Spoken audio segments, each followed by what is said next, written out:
Vous êtes originaire de quelle région d'Haïti? Moi, personnellement, je suis née à Port-au-Prince. Quel souvenir gardez-vous de votre vie en Haïti? De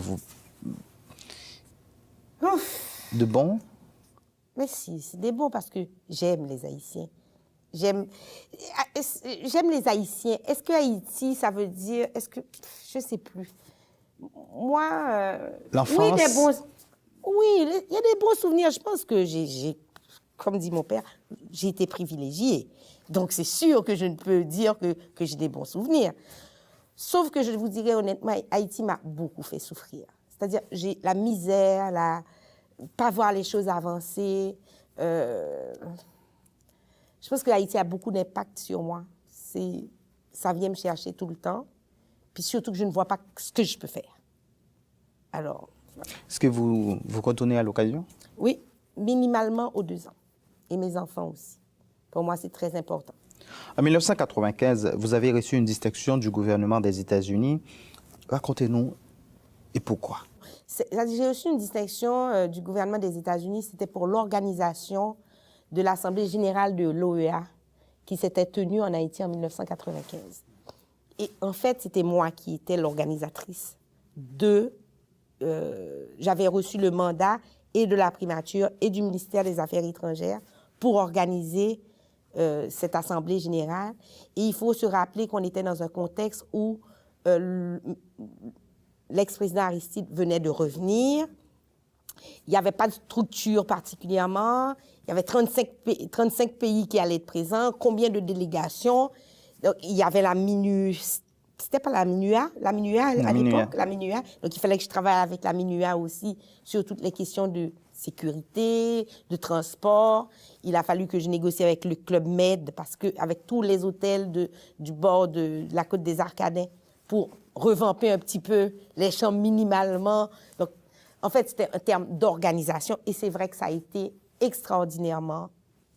Ça s'est vraiment déroulé de manière fantastique. Ils n'ont pas eu de problème sur l'informatique, sur les chambres. En fait, vous connaissez quand même notre capacité d'accueil.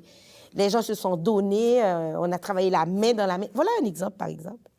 Voilà un exemple de truc où on est parti de rien et juste dans l'entrain, parce qu'on voulait faire, parce qu'on voulait. On l'a fait et que ça a été extraordinaire. Donc, c'est à cette occasion que j'ai eu... le prix du gouvernement des États-Unis. Quelle place occupe le Québec dans votre cœur ou dans votre vie, si vous voulez? Quelle place occupe le Québec? Pour le moment, toute la place.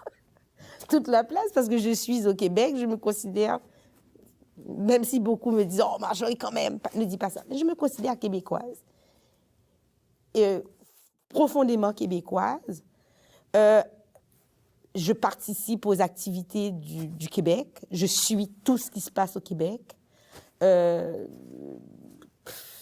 vis au Québec comme je vivais en Haïti ou comme j'aurais vécu dans n'importe quel milieu. Je suis engagée partout où je peux être engagée. Donc, oui, je suis chez moi ici. Et le Québec est magnifique parce qu'en plus, l'avantage, c'est que moi qui suis tellement intéressée par les cultures, mais au Québec, écoute, je suis servie. C'est-à-dire que j'ai des amis qui viennent de plein de pays, j'apprends plein de trucs, on se partage. Bon, je sais pas, avec mes enfants fréquentent toutes sortes de milieux. On n'est pas canné dans une classe. Non, je trouve que c'est... Oui, je pense que les valeurs profondes, réelles du Québec me rejoignent beaucoup. Quelles ont été vos premières impressions? Vous avez voyagé, vous avez venu, c'est-à-dire revenir, sortir du Québec, mais... La dernière fois, quelles étaient vos premières impressions quand vous êtes venu au Québec, quand vous êtes retourné au Québec et vous laissez Haïti? Mais il faut dire que quand je suis revenue, j'avais jamais laissé, en fait. Donc, j'étais toujours... J'ai vu l'évolution de la société québécoise entre la première fois que je suis arrivée, en 1979, et puis quand je suis revenue, c'est-à-dire parce que je suis venue tout le temps. Il faisait moins froid aussi. Il faisait moins froid, et puis... mais quand je suis revenue, j'avais des enfants. Mes enfants sont rentrés à l'école tout de suite. J'étais déjà ancrée. J'avais des amis. Donc, mes impressions... j'étais déjà chez moi. Je ne me suis pas posé la question. C'est fou. C'est vrai, je ne me suis pas posé la question de me dire est-ce que je vais m'adapter, pas m'adapter, est-ce que ci, est-ce que là. Non, d'autant plus que mes enfants n'avaient pas les mêmes handicaps que moi à 16 ans. Parce que depuis qu'elles sont petites, elles font tout ce qui a trait aux activités diverses. Ça, j'avais vraiment investi dans mes enfants. J'avais dit, on ne sait jamais où s'en va la vie. Vous n'allez pas être handicapés comme moi. Vous allez savoir faire la pêche blanche, le ski, le ci. Donc, mes enfants, puis on avait fait aussi, je les amenais quand on venait, on faisait le tour. On avait déjà fait plusieurs régions. Donc, non, je ne me sentais pas... c'était pas une première impression. Est-ce que vous avez parlé que vous avez ou fait l'objet de discrimination en Europe. Est-ce qu'en revenant ici, vous avez fait l'objet de discrimination raciale? Raciale? Oui. Mais non. De près ou de loin? Québec, non, je ne peux pas dire ça comme ça.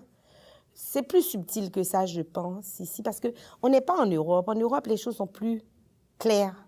D'abord, ici, il y a le fameux code qu'on est toujours correct, qui est magnifique pour le vivre ensemble. Donc, on ne peut pas mettre le doigt particulièrement sur est-ce que j'ai été discriminée. Bon, de toute façon, je vais vous dire, c'est comme en Europe. Discriminée ou pas, je ne peux rien faire et j'avance. Donc, je ne vais pas subir la discrimination. Et c'est ce que j'enseigne à mes enfants.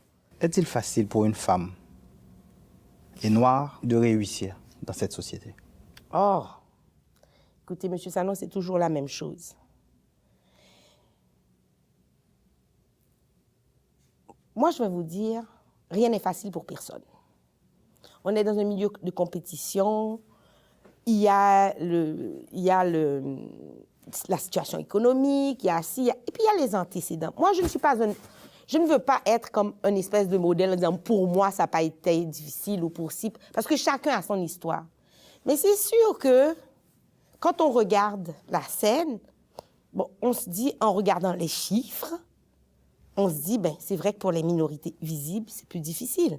C'est vrai que pour les femmes, de toute façon, les femmes, c'est plus difficile. Il y a beaucoup d'efforts aussi qui se font. Regardez là maintenant, tout le monde vise la parité des femmes. À un moment de la durée, on va finir par aller chercher le prorata des minorités de manière naturelle. Donc, c'est une quête. Et je pense qu'il ne faut pas se retirer de la scène parce que c'est à force d'y rester qu'on va y arriver. Considériez-vous comme un exemple de réussite et d'intégration? Oh non, je n'ai pas cette prétention.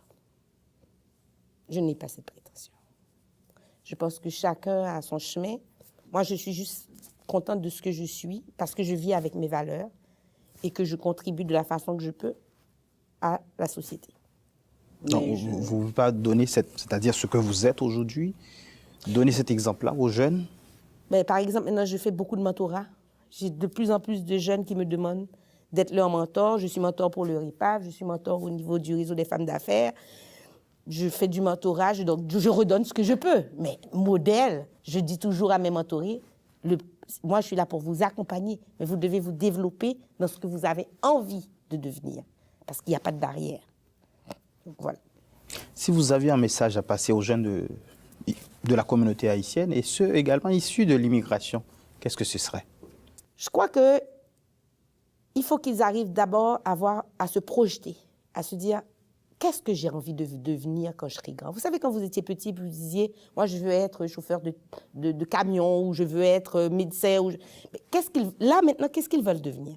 Puis, pour le devenir, ils peuvent y arriver. Il faut travailler, il faut s'ouvrir, il faut avoir surtout beaucoup de confiance en soi. Et je crois que la première chose qu'il faudrait que ces jeunes-là comprennent, c'est qu'il faut se dire qu'on est capable et qu'on doit avoir confiance en soi. C'est le meilleur message que je peux leur donner. Madame Marjorie Michel, merci d'avoir participé à l'émission Empreinte. Merci, Monsieur Sanon, c'était un plaisir.